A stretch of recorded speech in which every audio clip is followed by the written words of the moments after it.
It was 3 in the morning. 24-year-old Emily was just watching TV when her chest exploded, not with pain, but with an impossible speed. Her heart was beating so fast. It felt like it wasn't even pumping anymore, it was just vibrating, a frantic hum against her ribs. When she finally stumbled into the air, the monitor flashed a number that made the doctors and nurses freeze in disbelief. 400 beats per minute, 400, this is the pulse paradox. Stay tuned, because the real reason her heart went rogue is more shocking than you could ever imagine. Their team moved with frantic energy. They hit her with the shock paddles, a jolt that was supposed to reset her heart's rhythm. Nothing.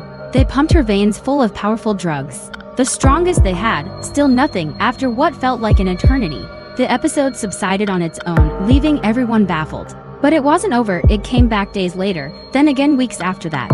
Each time a terrifying lottery of life and death. She was sent to the top cardiologists, the best in the field. They ran every test imaginable, EKGs that printed out miles of paper, grueling stress tests that pushed her to her limit. They even took a heart biopsy, a tiny piece of the muscle itself, to examine under a microscope. But diagnosis after diagnosis came back the same, inconclusive. The medical consensus? A shrug and the 3 words no one ever wants to hear: we don't know. Imagine being told that about your own ticking time bomb. Imagine going to sleep every night wondering if your heart would simply vibrate itself to a stop. Emily was spiraling. The uncertainty was eating her alive. Some doctors suggested it was all in her head, that it was psychosomatic.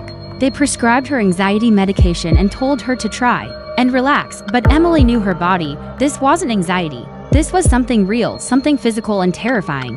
She refused to give up and become a medical mystery footnote. So she became her own detective. She started a journal, meticulously tracking her episodes. She didn't just log the heart rate, she documented everything. The tiny, seemingly insignificant details leading up to an attack. What she ate, the temperature of her drink, the position she was sitting in. A pattern began to emerge, faint at first, then undeniable. A specific type of food here, a very cold drink there. They seemed like clues to a puzzle no one else was trying to solve. She took her journal from one specialist to another, getting dismissed time and again, until she found Dr. Anya Sharma. Dr. Sharma was different. She didn't just look at the test results. She listened to Emily. She pored over the journal, connecting the dots, and then re-examining the mountain of data. She noticed something everyone else had missed, a subtle electrical anomaly. It wasn't that Emily's whole heart was beating fast. It was that one tiny, specific spot was firing off signals chaotically, completely uncoordinated with the rest of the muscle. This microscopic detail pointed to an almost unheard of congenital issue, a tiny structural flaw she was born with, dormant for 24 years until something, perhaps a change in diet or just time, triggered it.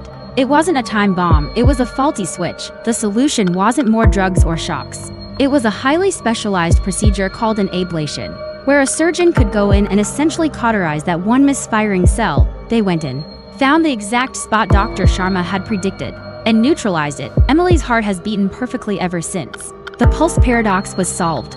But it makes you wonder, how many other medical mysteries are still out there, dismissed as anxiety or simply left unsolved? If this story fascinated you, hit that like button and let me know in the comments, what is the strangest symptom you or someone you know has ever had? And if you want to keep exploring the darkest corners of medical science and the incredible stories of survival, make sure you subscribe now. See you in the next mystery.